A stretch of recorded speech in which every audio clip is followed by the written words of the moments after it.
أعوذ بالله من الشيطان الرجيم بسم الله الرحمن الرحيم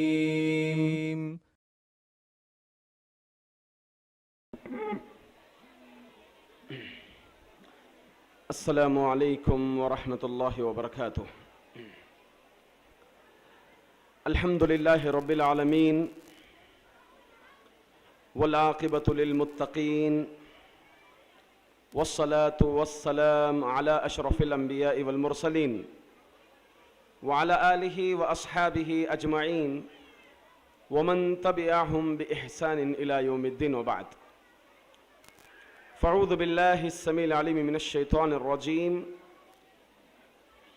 من همزه ونفخه ونفثه.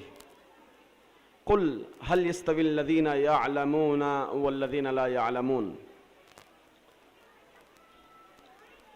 معزز و موقر اس بزم کے صدر جلسہ فضیلت الشیخ حافظ طارق سوداگر مدنی حفظہ اللہ اور اسٹیج کی زینت بنے علماء و امراء اکرام، بزرگوں، نوجوانوں، عزیز طلباء و طالبات،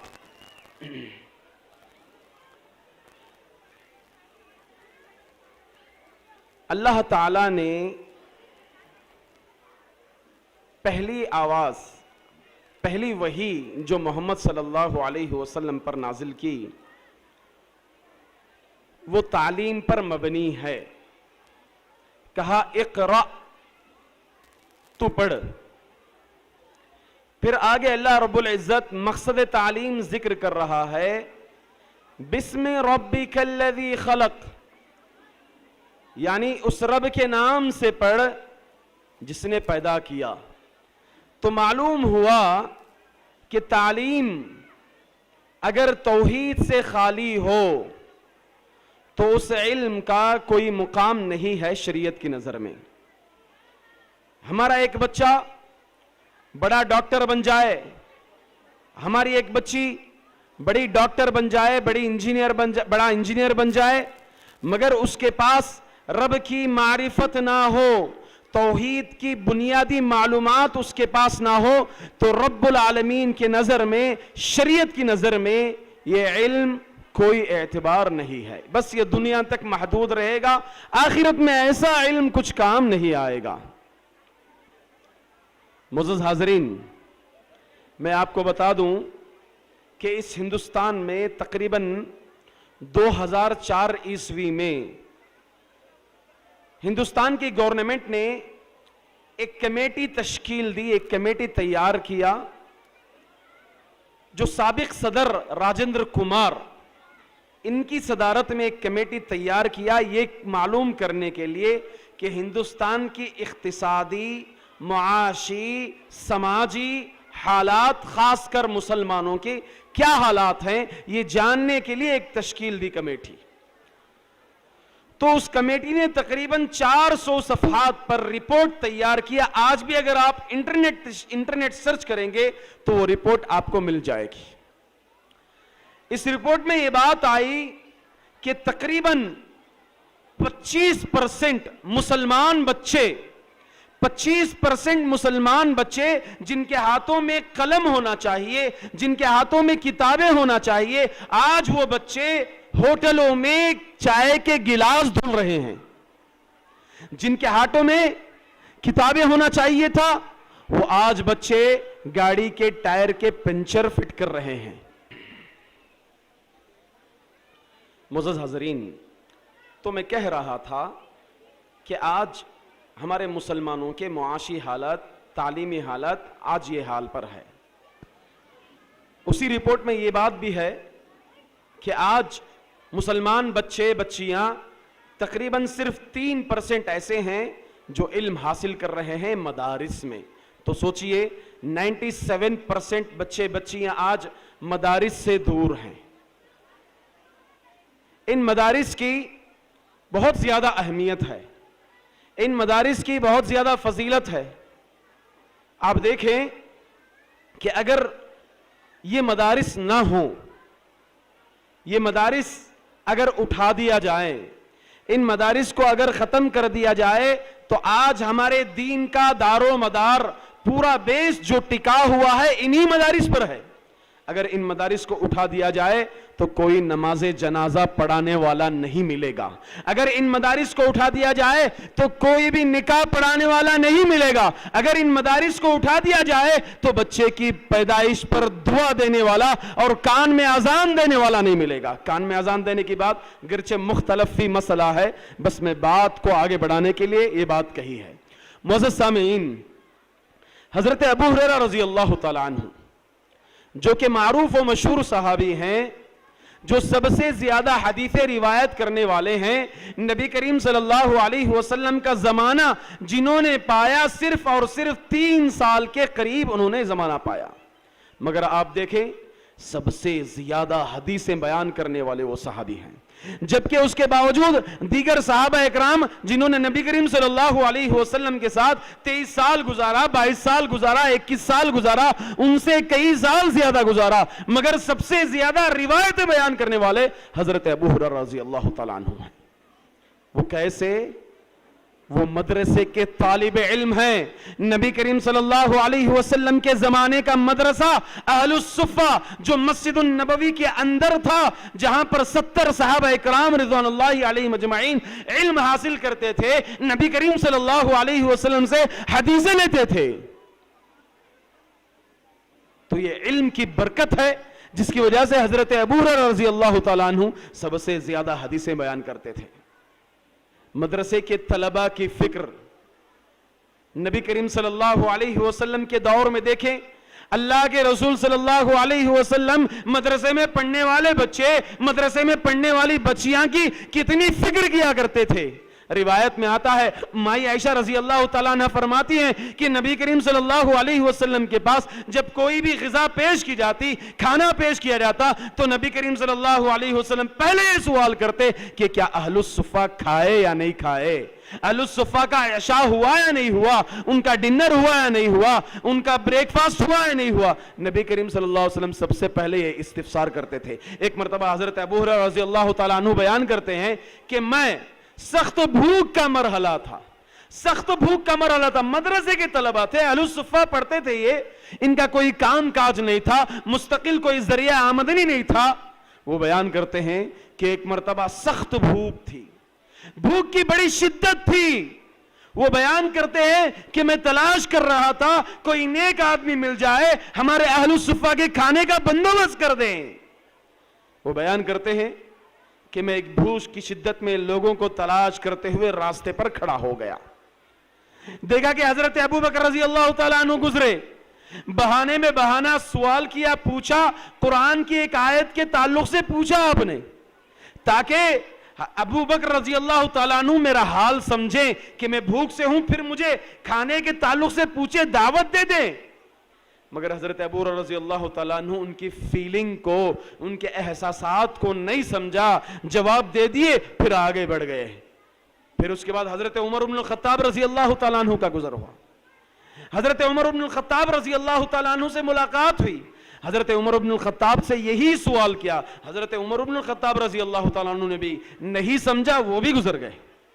اس کے بعد نبی کریم صلی اللہ علیہ وسلم کا گزر ہوا، اللہ کے رسول صلی اللہ علیہ وسلم سے ملاقات کی تو فوراً نبی کریم صلی اللہ علیہ وسلم نے میرا حال سمجھ لیا۔ اللہ اکبر۔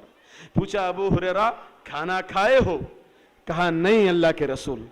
پھر اللہ حضرت ابو ہریرہ رضی اللہ تعالیٰ عنہ کو نبی کریم صلی اللہ علیہ وسلم اپنے گھر لے گئے، اجازت طلب کیے، گھر میں پوچھا کہ گھر میں کیا ہے آج؟ تو ایک پیالے میں دودھ لایا گیا، پوچھا یہ دودھ کہاں سے ہے؟ کہا کہ فلاں انصاری نے آپ کو ہدیہ بھیجا ہے۔ پھر اللہ کے رسول صلی اللہ علیہ وسلم نے حضرت ابو ہریرہ سے کہا کہ ابو ہریرہ اہل الصفہ کے تمام طلباء کو میرے گھر لے کر آؤ۔ تمام طلباء کو لایا گیا، آپ نے دودھ میں برکت کی دعا پڑھی، پھر تمام صحابہ اہل الصفہ کے طلباء نے اس دودھ کو نوش فرمایا۔ تو یہ مدرسے کے تعلق سے، مدرسے میں پڑھنے والے طلباء و طالبات کے تعلق سے یہ خیالات تھے نبی کریم صلی اللہ علیہ وسلم کے زمانے میں۔ اس علم کی کتنی برکت ہے، کہ ایک صحابی رسول نبی کریم صلی اللہ علیہ وسلم کے پاس آئے. دو بھائی تھے, دو سگے بھائی تھے. ایک بھائی کا کام یہ تھا کہ صرف نبی کریم صلی اللہ علیہ وسلم کی مجلس میں بیٹھتے تھے, حدیثوں کو لیتے تھے, علم حاصل کرتے تھے, جبکہ دوسرے بھائی کام کاج کے لیے جاتے تھے, کمائی کے لیے جاتے تھے, اور وہ محنت پڑھ کر کے گھر پر جو لاتے تھے اسی میں بسیرا ہوتا تھا, بڑی مشکل سے گزر ہوتا تھا. اس کے بعد بھائی کو تکلیف ہوئی, میں تو محنت کر رہا ہوں,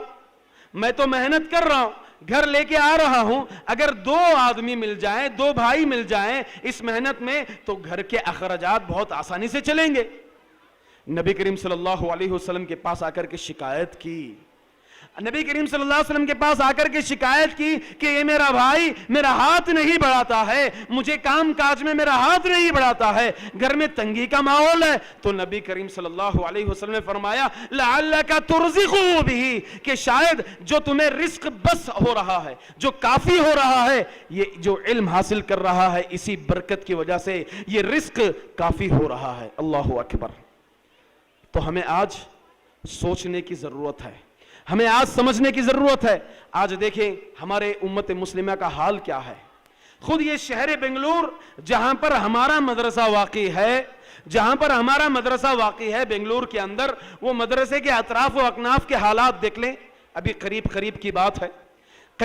کی بات ہے, آپ کو معلوم ہے ایک انٹرسٹ کمپنی ہے, مہیلا کمپنی, جس میں خاص خواتین کو انٹرسٹ دیا جاتا ہے, سود دیا جاتا ہے, سود کی رقم دی جاتی ہے 1 لاکھ روپیہ. ماحول کیا بنا کہ شاید ہی ان اطراف و اکناف, مدرسے کے اطراف و اکناف آپ دیکھ لیں گھروں میں, شاید ہی کچھ گھر بچ جائیں جس گھر سے خاتون انٹرسٹ نہ لی ہو. ایک واقعہ پیش آ گیا کہ ایک خاتون جو ہے انٹرسٹ لے لی, اب اس انٹرسٹ کو پھیڑنا تھا, پیسے کو پھیڑنا تھا, ادا کرنا تھا. شوہر سے طلب کر رہی تھی بار بار, شوہر اتنی حیثیت نہیں تھی, منع کر دیتے تھے, چلے جاتے تھے. تو جب دیکھا کہ یہ پیسہ واپس ادا نہیں ہو رہا ہے تو وہ خاتون ڈائریکٹ زنا میں ڈوب گئی. یہ واقعہ سچا واقعہ ہے, جو یہاں سے صرف 2 کلومیٹر کے اندر یہ واقعہ پیش آیا ہے. یہ واقعہ سچا واقعہ ہے. وہ عورت, شوہر دن میں کام کاج کے لیے جاتا تھا اور عورت جو ہے زنا کے لیے, بدکاری کے لیے غیر مردوں سے ملاقات کرتی تھی تاکہ انٹرسٹ کا پیسہ کور کر کے ماہانہ میں ادا کر دو. اللہ اکبر.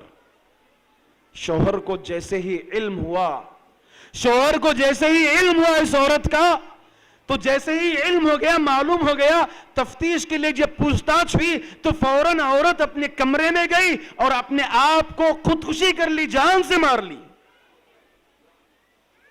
اللہ اکبر. یہ ہمارے مسلم خواتین کا حال ہے. آپ دیکھیں چھوٹے چھوٹے بچے محلے کے اطراف و اکناف میں کیا معاملہ ہے. چھوٹے بچے, تقریباً آپ دیکھیں 7 سال 8 سال کے چھوٹے بچے کناروں میں کھڑے ہو کر کے بیڑی اور سگریٹ پی رہے ہیں, نشہ آور چیزیں استعمال کر رہے ہیں. آپ دیکھیں چھوٹے بچوں کے جوبے میں آج ہتھیاریں ہیں, چاقو ہے ان کے ہاتھ میں, پیسہ چھینتے ہیں دوسروں سے, چیزیں چھینتے ہیں دوسروں سے. یہ کیوں آخرکار؟ یہ 7 سال کے بچے کے اندر اتنی ہمت کہاں سے آئی؟ یہ 7 سال کا بچہ سگریٹ اور بیڑی ہاتھ میں کیوں پکڑ رہا ہے؟ نشاور چیزوں کا استعمال کیوں کر رہا ہے؟ 3rd سٹینڈرڈ کے بچے 4th سٹینڈرڈ کے بچے ڈرگس لیتے ہیں.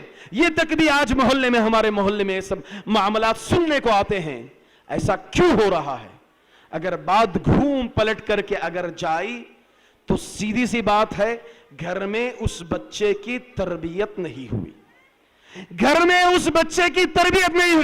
باپ چلا گیا اپنی کاشتکاری کے لیے, اپنی محنت کے لیے, اپنی مزدور کے لیے, باپ چلا گیا اور ماں کو علم ہی نہیں ہے کہ کیسے اپنے بچے کی تربیت کرے. ماں کے سامنے تو وہ ٹی وی ہے, بچہ کہاں جا رہا ہے, کدھر جا رہا ہے, ماں بس پروگرامز کا مشاہدہ کرتی ہے. بچہ کیا کر کے آ رہا ہے, بچہ کیسی چیزیں استعمال کر رہا ہے, بچہ کن کی صحبت میں ہے. تو خلاصہ کلام یہ ہے کہ ماں کو تربیت کرنا نہیں نہیں آتا؟ ماں کو تربیت کرنا کیوں نہیں آتا؟ کیونکہ ماں کو علم نہیں ہے، وہ دین سے دور ہے۔ تو لہٰذا اسی چیز کو سامنے رکھتے ہوئے، ان حالات کو سامنے رکھتے ہوئے ہم نے سوچا کہ خواتین کا ایک ادارہ ہو جائیں، جو SSLC سے پڑھی ہوئی بچیاں جو گھروں میں شادیوں کے انتظار میں ہیں، یا پھر سیکنڈ PU سے بڑی ہوئی بچیاں جو گھروں میں شادی کے انتظار میں ہیں، یا پھر ایسے خواتین جو گھروں میں خالی رہتی ہیں، پروگرامز کا مشاہدہ کرتی ہیں، یا پھر ان کے اتنی ضروریات، ان کے اتنی محنتیں نہیں ہوتی، ذمہ داریاں نہیں ہوتی، تو لہٰذا کچھ مختصر سا ٹائم ہم نے یہ رکھا ہے کہ 10 سے 1 بجے تک ان خواتین کے لیے دینی معلومات ہو جائیں۔ تقریباً ہم نے 6 سے 8 سال تک کا کورس نچوڑ کر کے بنایا ہے تاکہ یہ خواتین علم حاصل کر لیں۔ اگر یہ خواتین سیکھ جائیں، اگر یہ خواتین علم حاصل کر لیں، تو ان کے بچوں کی تربیت صحیح سالم ہوگی، ان کے بچے، چھوٹے چھوٹے بچے روزہ رکھیں گے، ان کے چھوٹے چھوٹے بچے نمازوں کو آئیں گے، ان کے شوہر نمازوں کو آئیں گے۔ خاتون جگائے گی اپنے شوہر کو نماز کے لیے چلو، اپنے بچوں کو بولے گی کہ نماز کے لیے چلو، اپنے بچوں سے کہے گی کہ بیٹا ابھی ٹائم باقی ہے، تھوڑا قرآن اٹھا کر کے تلاوت کر لینا۔ یہ واقعی معزز سامعین، یہ خاتون کی زبان کا اثر مردوں پر بہت زیادہ ہوتا ہے، یاد رکھیے۔ آپ دیکھیں فرعون، ظالم بادشاہ فرعون، جیسے ہی بات پہنچی کہ اس مصر میں پیدا ہونے والا ایک بچہ پیدا ہوئے گا، وہ کل کا دن بڑے ہو کر کے آپ کی جان کا سبب بنے گا، آپ کے خلاف کھڑا ہوگا۔ جیسے ہی بات پہنچی تو فرعون نے یہ اپنے حواریوں کو یہ فیصلہ سنا دیا کہ جو بھی بچہ اگر پیدا ہو اس کی نگرانی کریں اور اس بچے کو قتل کر دیا جائے۔ باقاعدہ طور پر کسی بھی گھر میں چھوٹا بچہ اگر پیدا ہوتا تو اس کو قتل کر دیا جاتا تھا۔ ہوا یہ کہ حضرت موسیٰ علیہ السلام کی پیدائش ہوئی ایک گھر سے، اور ماں ڈر کے مارے اس بچے کو صندوق میں دریا کے پار چھوڑ دیا، دریا پر چھوڑ دیا بند کر کے۔ وہ بچہ گیا فرعون کی اہلیہ آسیہ کو ملا۔ تو دیکھیے فرعون کو معلوم ہے کہ جو بھی مرد بچہ پیدا ہوئے گا وہ میری جان کا ذمہ دار رہے گا، وہ جو ہے میرے خلاف کھڑا رہے گا۔ اتنی بات معلوم ہونے کے باوجود بھی آسیہ نے فرعون کو منوایا۔ یہ کیسے؟ عورت کی زبان کا اثر۔ تو انہی چیزوں کو سوچ کر کے کہ اگر ایک عورت یہ 2 سالہ 3 سالہ 2.5 سالہ اگر کورس پڑھ لے مدرسے کے اندر، تو انشاءاللہ بإذن اللہ وہ اپنے گھروں میں مکتبیں قائم کر سکیں گی، وہ اپنے بچوں کو تعلیم سکھائے گی، دین سے آراستہ کرائے گی۔ یہ تمام چیزوں کو رکھ کر کے ہم نے فیصلہ کیا، ان تمام چیزوں کو سامنے رکھ کر کے یہ فیصلہ کیا کہ ان مدارس کا قیام ہو جائے۔ معزز حاضرین، ہمیں بھی ضرورت ہے کہ ان مدارس کو مستحکم کریں، ان مدارس کو مضبوط بنائیں، یہ ہماری بھی ذمہ داری ہے۔ دیکھیے اللہ رب العزت نے ہمیں قرآن کریم سورۃ التوبہ میں 8 لوگوں کا ذکر کیا کہ جن لوگوں کو زکوٰۃ دی جاتی ہے اس میں سے ایک یہ ہے وفی سبیل اللہ، اللہ کے راستے میں۔ تو لہٰذا مدارس کو مستحکم کرنے کے لیے جب ہمیں ایک مال کا 2.5% حصہ نکالنا ہی ہے تو ان مدارس کو دے کر کے، تاکہ یہ بچے علم سیکھیں، یہ بچے علم سے آراستہ ہو جائیں، کل کا دن باعمل نوجوان بنے، ان نوجوان میں سے شمار ہو جائے یہ بچوں کا جن کے تعلق سے نبی کریم صلی اللہ علیہ وسلم نے فرمایا کہ 7 قسم کے لوگ جنہیں عرش کا سایہ ملے گا اللہ رب العزت کے۔ تو لہٰذا ہمیں ان مدارس کو مضبوط کرنے کی ضرورت ہے۔ ہمیں یہ سمجھ میں آتا ہے، یہ سوچنے میں آتا ہے کہ یہ مدارس کیا کر سکیں گے، دیکھو وہ مولوی صاحب آ گئے چھوٹے چندے کی بل بک لے کر کے، وہ مولوی صاحب آ گئے بل بک لے کر کے، اور یہ مدرسے پڑھ کر کے کیا کریں گے؟ اگر ترقی ملتی ہے تو ڈاکٹر بننے پر ملے گی، ترقی ملے گی تو IPS بننے پر ملے گی، ضرور ملے گی، مگر اگر بچہ توحید سے عاری ہو گیا، توحید سے خالی ہو گیا، اس کو اسلام کی بنیادی معلومات ہی نہیں ہے، تو سمجھ جائیے ایسی ترقی صرف دنیا تک محدود رہ جائے گی، آخرت میں ایسی ترقی کچھ کام نہیں آئے گی۔ علامہ اقبال شاعر ہند ان سے سوال کیا گیا, پوچھا گیا, دیکھیں کیا پوچھا گیا. کسی نے پوچھا یہ مدرسوں کی اور مکتبوں کی ضرورت کیا ہے؟ ضرورت کیا ہے؟ ضرورت تو عصری تعلیم پڑھنے پر ہے, یہ مدرسوں کی ضرورت ہی نہیں, اس کو اٹھا دیا جائے, بند کر دیا جائے. تو علامہ اقبال نے بہترین جواب دیا. جواب کیا دیا انہوں نے؟ کہا اگر ان مدارس کو ہندوستان سے اٹھا دیا جائے, اگر ان مدارس کو ہندوستان سے اگر اٹھا دیا جائے تو جو حال اندلس کے اندر مسلمانوں کا ہوا, کیا ہوا کہ 800 سال تک مسلمانوں نے وہاں حکومت کی, 800 سال تک مسلمانوں نے وہاں حکومت کی, مگر آج دیکھیں مسلمانوں کا نام نہیں ہے وہاں پر. کچھ چیزیں باقی رہ گئی ہیں جو ٹورسٹ ٹور کے طور پر جاتی ہیں, نظارے کے لیے کچھ چیزیں باقی ہیں. تو وہی حال اگر ہندوستان کے اندر یہ مدرسے, یہ مکاتب اگر اٹھا دیا جائے تو جو حال اندلس کے اندر ہوا وہی حال یہ ہندوستان کے اندر بھی ہو جائے گا. صرف تاج محل اور قطب مینار دیکھنے کو مل جائے گا, صرف تاج محل اور قطب مینار دیکھنے کو مل جائے گا. ہمارا دین نکاح پڑھانے والا نہیں ملے گا, جنازہ پڑھانے والا نہیں ملے گا, بچے کی پیدائش پر دعا دینے والا نہیں ملے گا. یہ حال ہو جائے گا اور پوری قوم پستی کی طرف چلے جائے گی, پوری قوم ذلیل و خوار ہو جائے گی. آج کے ماحول میں نشانہ جو بنایا جا رہا ہے, انہی مدارس کو نشانہ بنایا جا رہا ہے, انہی مدارس کو آج نشانہ بنایا جا رہا ہے. ہر کسی کے دل میں, دشمنان اسلام کے دل میں یہی بات ہے. اسی کے تعلق سے ان کی میٹنگیں ہوتی ہیں, اسی کے تعلق سے ان کے مشورے ہوتے ہیں کہ اگر ان مدارس کو ہٹا دیا جائے, ان مدارس کو بند کر دیا جائے تو مسلمان صرف نامی رہ جائیں گے, ان کے اندر اسلام ختم ہو جائے گا. ان کی یہی کوششیں چل رہی ہے. تو ایسی حالت میں ہمیں اس کی اہمیت, اس پر توجہ دینے کی, مدارس پر توجہ دینے کی اور زیادہ ضرورت پڑ جاتی ہے. جو حالات آج ہندوستان کے ہیں ان حالات کے حساب سے جو ہے مدارس پر توجہ دینے کی اور زیادہ ضرورت پڑ جاتی ہے. تو لہٰذا ان تمام چیزوں کو دیکھ کر کے ان مدارس کا قیام کیا جا رہا ہے. اور خاص طور سے مریم بنت عمران جو 2 سالہ کورس ہے, انشاءاللہ میں مدرسے کی ابھی رپورٹ تھوڑی دیر کے بعد رپورٹ پیش کروں گا, جس میں آپ لوگ انشاءاللہ دیکھ لیں گے کہ ہمارے مدرسے کی ایکٹیویٹیز کیا ہیں, نشاطات کیا ہیں, اور ابھی ہمیں کیا کرنے جا رہے ہیں, اور آگے عزائم کیا ہیں. یہ تمام رپورٹ باذن اللہ تعالیٰ میں پیش کروں گا. اللہ رب العزت سے دعا ہے کہ اللہ رب العزت ہمیں اپنے بچوں کو, بچیوں کو مدارس میں پڑھانے کی توفیق عطا فرمائے, مکاتب میں ان کو دین سکھانے کی توفیق عطا فرمائے, ان کو توحید سے آراستہ کرنے کی توفیق عطا فرمائے, ان کو قرآن جیسا علم سکھانے کی اللہ رب العزت ہمیں توفیق عطا فرمائے. اقول قولی ھذا استغفر اللہ لی ولکم ولسائر المسلمین من کل ذنب فاستغفروا انہ هو الغفور الرحیم.